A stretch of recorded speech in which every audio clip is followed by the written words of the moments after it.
Baik, bismillahirrahmanirrahim. Assalamualaikum warahmatullahi wabarakatuh. Kembali lagi di perkuliahan saya metodologi penelitian pariwisata. Kembali di part kedua ya.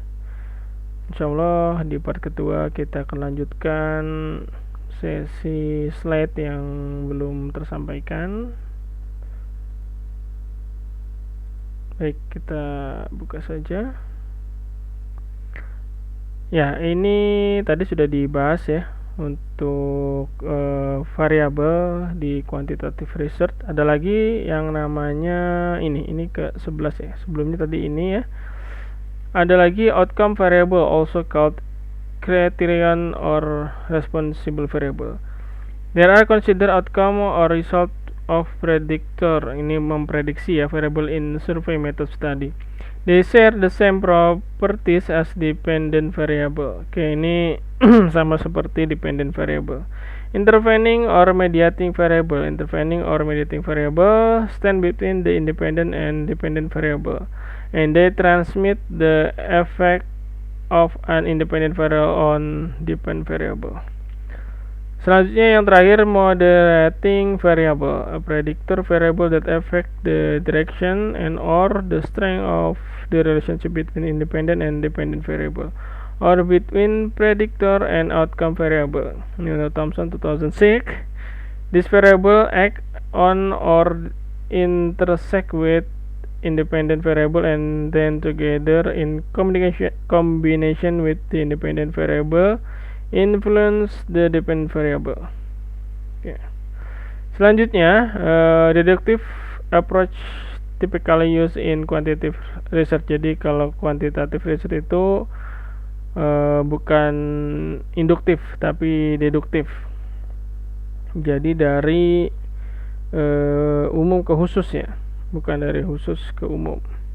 Researcher test or verify theory. Researcher test hypothesis or research question from the theory. Jadi akar mulainya adalah teori dulu nih. Setelah mencari judul, cari teori yang sesuai dengan judul tersebut, lalu kita buat hipotesisnya. Researcher define and operationalize variable derived from the theory. Jadi coba dari variable tersebut, misalkan X dan Y, coba di breakdown lagi.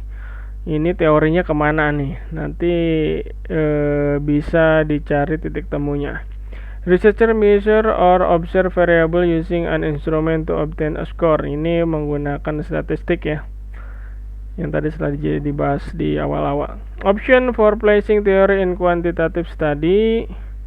Yang pertama, in the introduction, ini mencoba memberikan teorinya ya, quantitative study, cara untuk penempatan teorinya. Jika di awal introduction, keuntungannya as approach often found in journal article, it will be familiar to reader. Oke, ini biasanya kalau di jurnal ya di introduction harus dijelaskan ya. Disadvantage-nya, it is difficult to reader to isolate and spare theory based from other component of the research process. In the later review, theories are found in the later review and their inclusion in a literature review is a logical extension or part of the literature. Ini advantage-nya. Kekurangannya, it is difficult for a reader to see the theory in isolation from topic being reviewed in the literature. After hypothesis or research question as a rationale, the theory discussion in logical extension of hypothesis or research question because it explain how and why variable are related. Ini keuntungannya. Ketidakuntungannya atau kelemahannya, a writer may include a theoretical rationale after hypothesis and question and leave out an extended discussion about the origin and rationale for the use of the theory. Inspired exception, jadi ini di luar dari yang tadi ya. This approach clearly separate, jadi baiknya teori itu di subbab sendiri ya, from the other component of research process, and it enable a reader to better identify and to understand the theory base for the study. Kelemahannya, the theory discussion stand in isolation from other component of the research process. Example, the question or method and as such a reader may not easily connect it with other component of the research process. Oke, selanjutnya ini referensinya ada banyak ya. Kalau yang doi ini adalah jurnal, kalian bisa klik ya. Nanti banyak kan saya share. Nah, jika ada pertanyaan, kembali lagi saya ingatkan untuk jangan malu untuk bertanya. Jika ada yang kurang jelas dan kurang dimengerti, kita bisa bahas di Google Classroom dan Telegram Group.